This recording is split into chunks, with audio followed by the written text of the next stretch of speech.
Welcome back, dear chess kids, and you've probably already seen one of Tani's fantastic endgames he used to win the New York Summer Invitational and get that second norm. But today we're going to have a little bit more fun. We're going to show 1, 2, 3 of his best tactics, all sacrifices, all surprising, but not surprising to him because he does puzzle battle and does chess kid puzzles all day, every day. He's much faster than me, and he was faster than his opponents on the chessboard in these 3 occasions. So here's puzzle number 1, white to move. Tani, I'd already told you it's going to be a sacrifice. What did Tani do? Did you find it? Did you find it? He played knight takes c4. Now, why does this sacrifice work? You might think we're going to go after the queen, but oh no. By opening up the long diagonal, he simply plays this little itty bitty move. Sometimes the little ones are the deadly ones, and the rook is totally trapped. Black cannot even get a minor piece for the rook, which means white's just winning a rook for that sacrificed knight. And oh yeah, if you're a math major, Tani also got a pawn. He gets 6 points for 3, and black actually just resigned in this position. Let's take a look at Tani's second awesome tactic. Now, a little hint. In that first one, he sacrificed a knight. Maybe it's time to sack a bishop?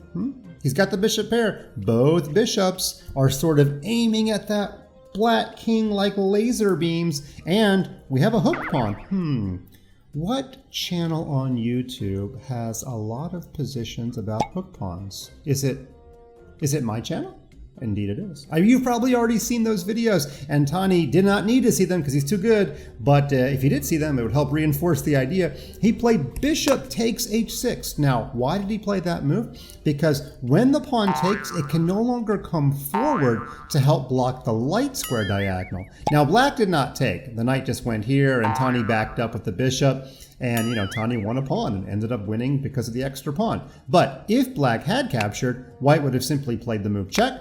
The king only has 1 legal square. Then the queen would have scooted to this square. And because there's no more g-pawn that can block, it is nearly a forced mate. Now, black could technically crawl out, but then we check, and the king moves, and we check, and the king moves. And now we can check on the e-file. We can play queen check and get a third pawn. 3 pawns is as good as a piece, and when you've got an attack on the king as a bonus, that is a Tani W. He went on to win this game.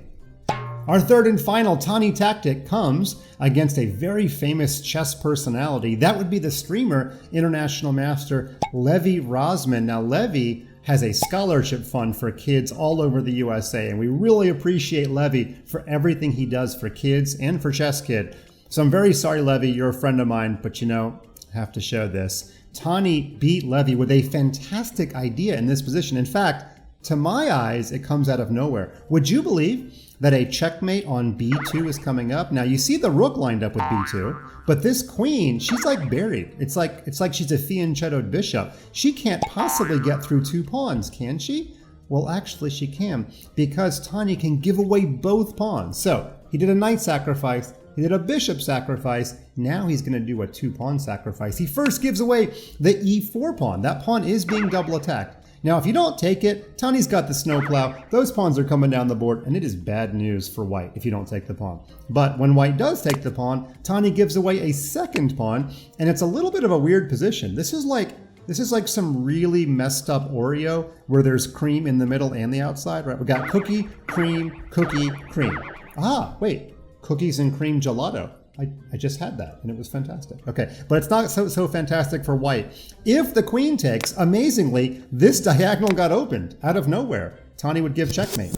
And if you take with the bishop, then Tani just takes the bishop. This is actually what happened in the game, and the queen is overworked. She can't take back because she loses her grip on the checkmate, and so Tani has 1 apiece. Now you might say, hey, what if we just don't take?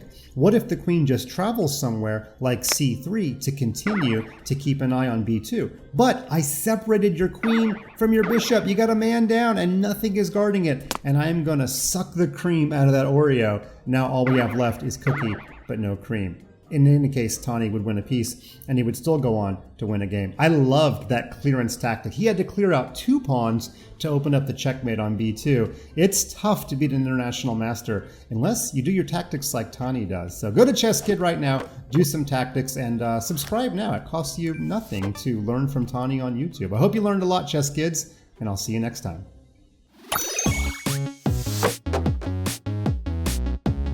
Welcome to my world. Time to attack! A knight on the rim is grim. Are you sure you know what you're doing?